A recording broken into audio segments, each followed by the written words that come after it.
कभी कभी कोई इंसान सिर्फ हमारी जिंदगी में बातें करने नहीं बल्कि कुछ छोड़ जाने आते हैं। वो लड़की बस उससे मिलने आई थी और फिर उसने न्याशा की जिंदगी बदल के रख दी। न्याशा की जिंदगी कभी पहले जैसी नहीं रही। रात के 2 बजे न्याशा की छत के ऊपर से कोई आवाज़ आ रही थी।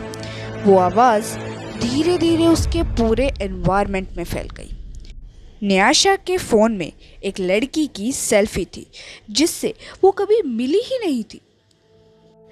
तो ये किस्सा शुरू होता है अभी से ठीक 12 घंटे पहले।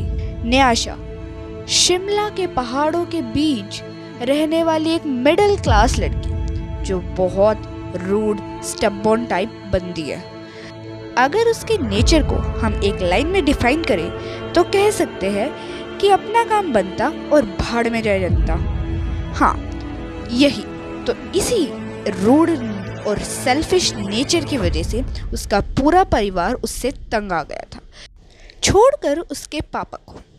सब लोगों ने डिसाइड किया कि वो न्याशा को किसी हॉस्टल में डाल देंगे ताकि उसका बुरा असर उसकी छोटी बहन पर ना पड़े। न्याशा को उससे कोई प्रॉब्लम नहीं थी।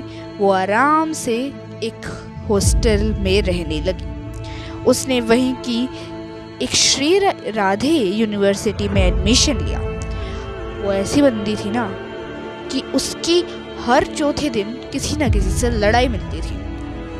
बोले तो उससे सब तंग आ चुके थे। लेकिन एक दिन वो अपने रूम में बैठकर रील देख रही थी। एक बड़े प्यारे से लड़के की उसकी फीड में रील आई। उसने उसको 4-5 बार बढ़िया देखा।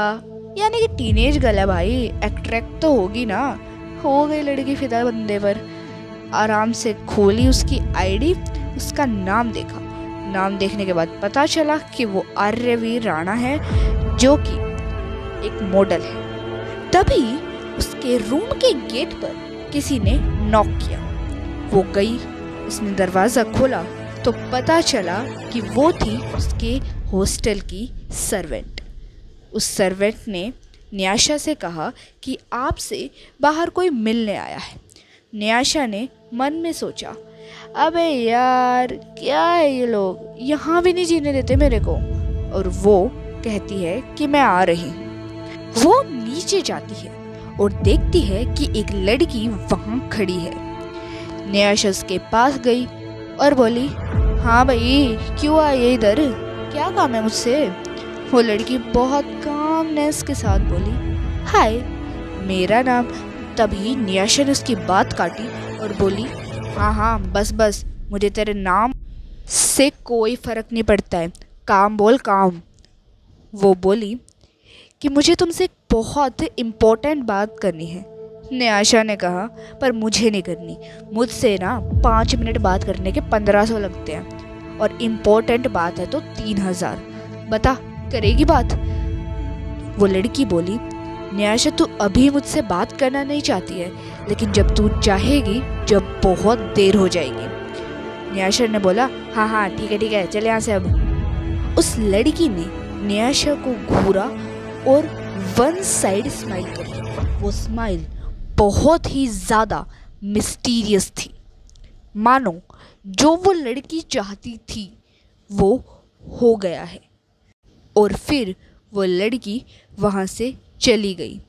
न्याशा ने उसकी बात को बिल्कुल भी सीरियस नहीं लिया और जाकर अपने रूम में वापस रील देखने लग गई। उसने डिनर किया और सोने के लिए अपने रूम में चली गई।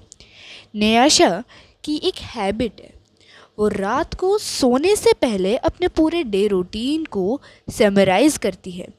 उसने आज के पूरे रूटीन को समराइज़ किया तो पता चला कि जो वो लड़की उससे शाम को मिली थी, शाम को बोले तो 3 बजे के आसपास जब मिली थी, वो ही लड़की उसके हर एक काम में मिली।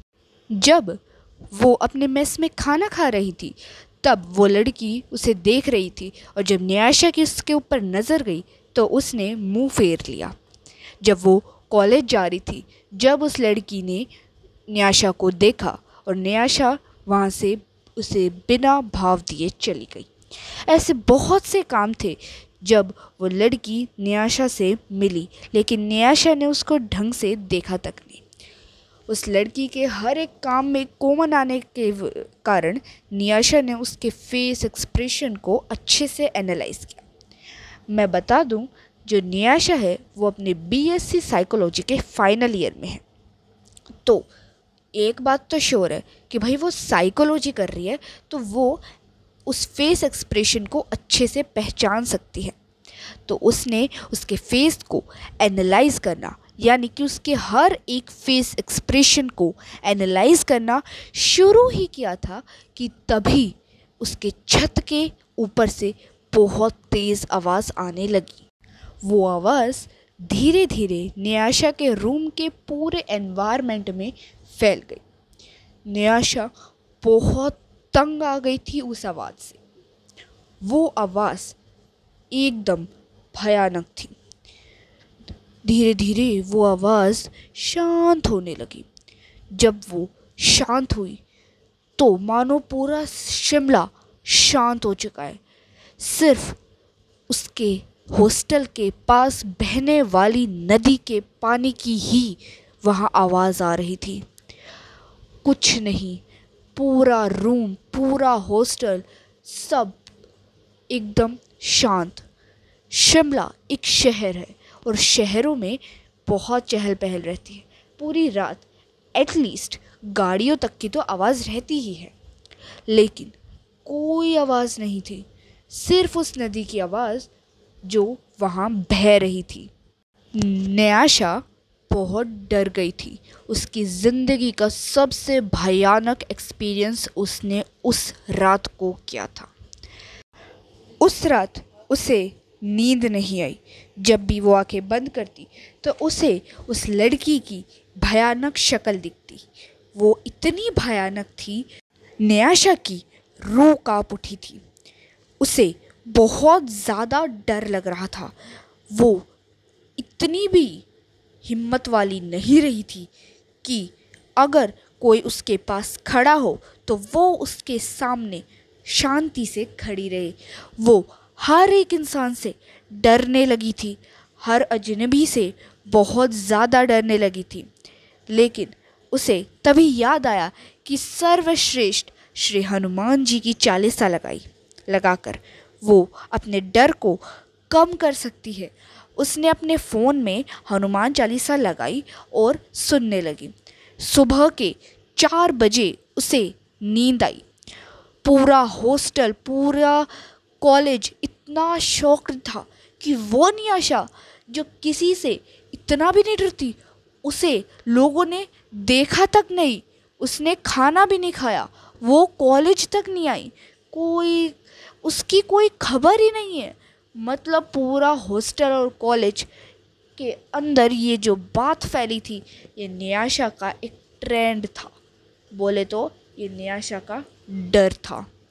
न्याशा डरे वो उसके कॉलेज वालों, इनफैक्ट उसके मम्मी पापा के लिए भी छोटी बात बिल्कुल भी नहीं है।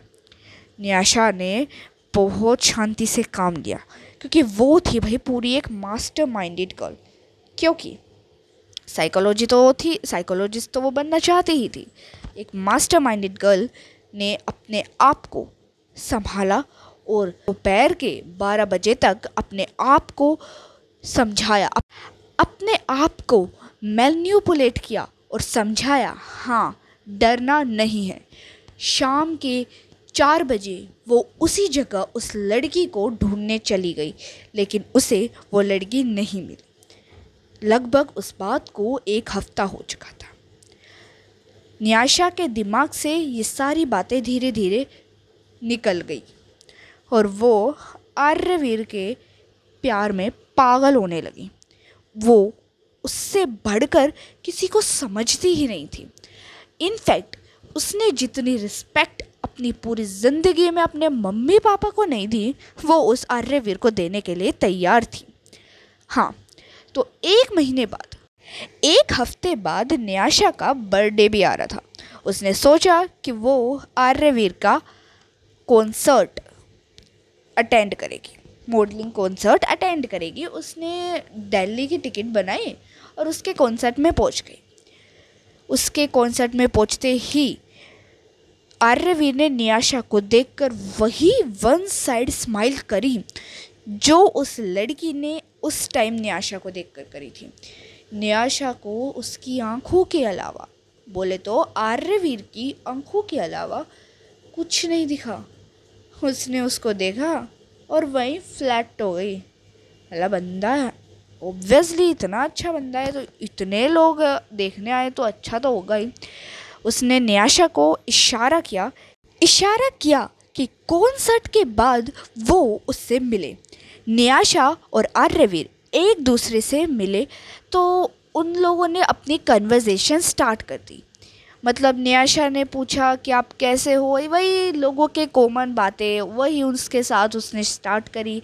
लेकिन आर्यवीर का बिहेवियर बहुत स्ट्रेंज था।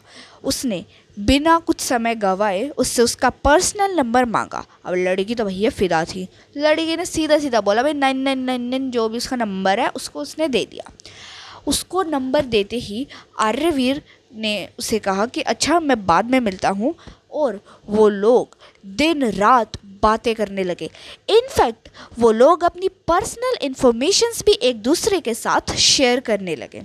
न्याशा ने उस दिन की बात को आर्यवीर से बताना चाहा और उसने शुरू किया उस लड़की के हुलिये को बताना। तभी आर्यवीर ने बात को काटा और कहा कि तुम मुझसे ये बात फेस टू फेस बताओगी। मतलब उन्होंने एक टाइम फिक्स किया कि वो शिमला के one of the luxurious hotel mountainary vibes में मिलेंगे।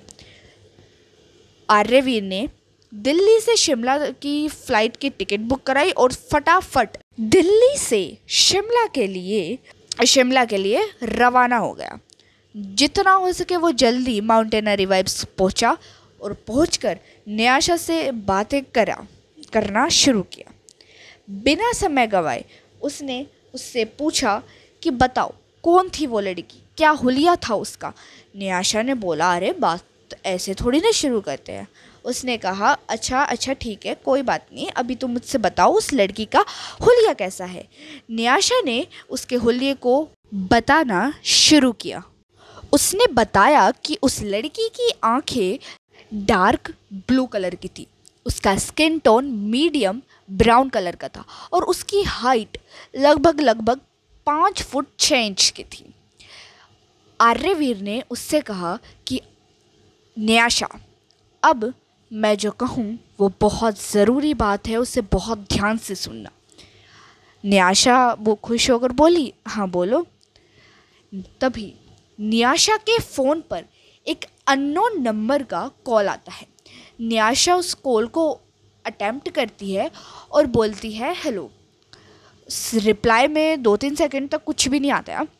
तो 2-3 सेकंड बाद एक लड़की की आवाज़ आई कि आपकी आवाज़ हमें अच्छे से सुनाई नहीं दे रही है। न्याशा होटल से बाहर गई बातें करते करते, मतलब कि आवाज़ आ जाए इस तरह। होटल से बाहर गई और बाहर जाते ही उसका फ़ोन कट हो गया और पीछे से उस होटल के अंदर से चीखने चिल्लाने की आवाज़ें आने लगी।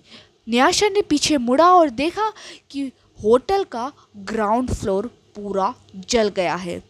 आर्यवीर उसके अंदर से बाहर निकल रहा है, मतलब उस आग के बीच में से वो आर्यवीर बाहर आ रहा था। अब नहीं पता कि वो कौन है, कहाँ से आया है, क्या है, क्यों है, कुछ भी नहीं पता। सवाल बहुत है दिमाग में, लेकिन जवाब आपको सेकंड पार्ट में मिलेगा। आप कमेंट करोगे तो ही मैं सेकंड पार्ट बनाऊंगी।